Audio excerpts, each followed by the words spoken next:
Okay, next, just now we calculate for analysis SS, right? So now we calculate analysis of degree of freedom, DF, degree of freedom.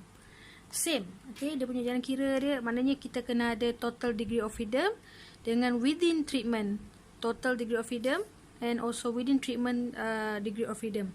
So to calculate total degree of freedom, n minus 1, n besar, okay, n capital minus 1. So what is n capital dalam table tadi? N capital is 15, right? Minus 1 equals to 14. So this is total. So what about within? So within, ambil je formula ni, okay, which is n minus k, which is each of the treatment, DF, degree of freedom in each of the treatment. So formula dia n minus k. So n dia 15 minus k is 3. So 12. So ingat tak lagi tadi? So if you want to find DF between equals to DF total minus DF within. Okay, so 14 minus 12 equals to 2. Okay, so this is your DF. So DF between is 2. Okay, now once done analysis of SS and analysis of DF, now is the time you have to find the variance. Okay, now macam mana kita nak kira variance pula? Okay, ni jadi kira last step daripada yang tadi. So calculations of variance and the F ratio. So variance, calculation variance. Okay, variance ataupun kita panggil as MS lah. Ni kita nak kira MS, calculations of variance, which is, what is the formula of variance? MS variance equals to S kecil kan, variance kan S kecil, S square SS divided by DF. Correct? Okay, so you just take the previous yang answer, last answer tu kita dapat between, right? So yang ini adalah SS between divided by DF between. Okay, kalau untuk kita dapatkan dalam MS between equals to S square between, sebab BTW je lah ya. So SS between divided by DF between. So SS between tadi dapat apa tadi? 30 divided by 2. So you get 15. Okay, this is to calculate the variance. Variance between. Okay. Okay, now variance within pula. Okay, between tadi yang atas ni. Between, how to calculate variance within. Okay, to calculate variance within, so you just take from the within. Ini adalah variance within. So S square within equals to SS within divided by DF within. So ini pun sama juga, awak ambil daripada table yang kita buat tadi, which is kalau SS within ni berapa tadi? 16 divided by within dia 12. So answer is 1.33. Okay. Okay, so once you get all this information, so you get F, correct? So boleh dapat F. F. So F between divided by within. So between yang ni divided by within. So F equals to 15 divided by 1.33 equals to 11.28. Okay. So this is the answer. So for this example,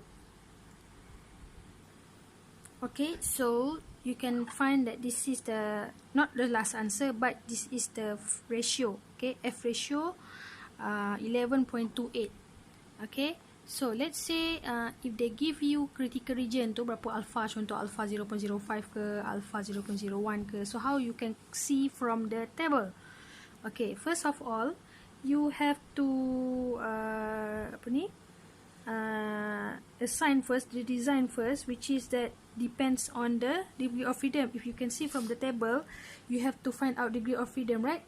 So if you can look at the table, okay, ni table contoh. So table tu dia ada degree of freedom, yang sebelah kiri tu adalah degree of freedom denominator. Okay, so this is degree of freedom denominator, and then dia adalah number kan, number 10, 11, 12 contohlah. Okay, and the right side is the degree of freedom numerator. Okay. Okay, so now how to know which one is degree of freedom denominator and numerator? Okay, so if you can see from here, if the number between we consider is denominator, which is that df between is denominator. Okay, sorry, df between is a numerator.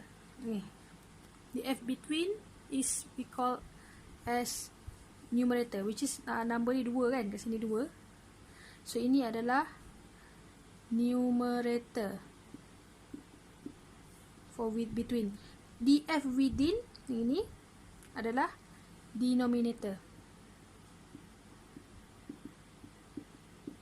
Okay, so jangan terbalik nanti nak tengok, sebab dekat di numerator ni mungkin ada numbers lah 1, 2, 3, 4, 5 and so on. Okay, so to write, okay, to write nanti kat sini awak kena buat df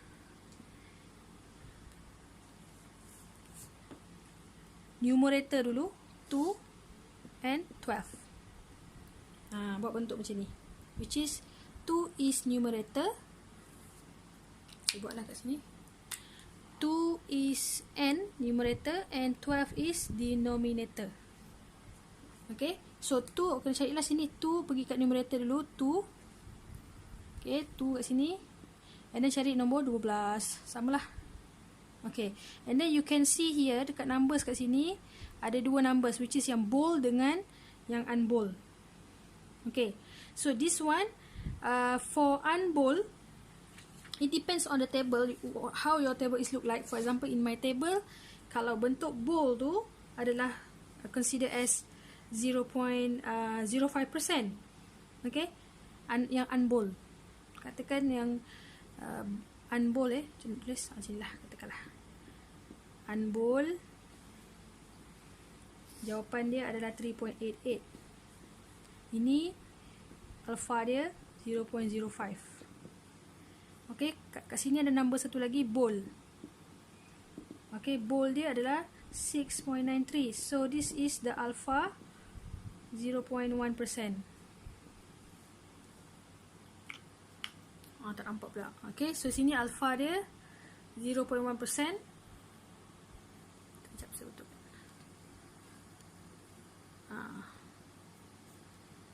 Okay, 0.1%.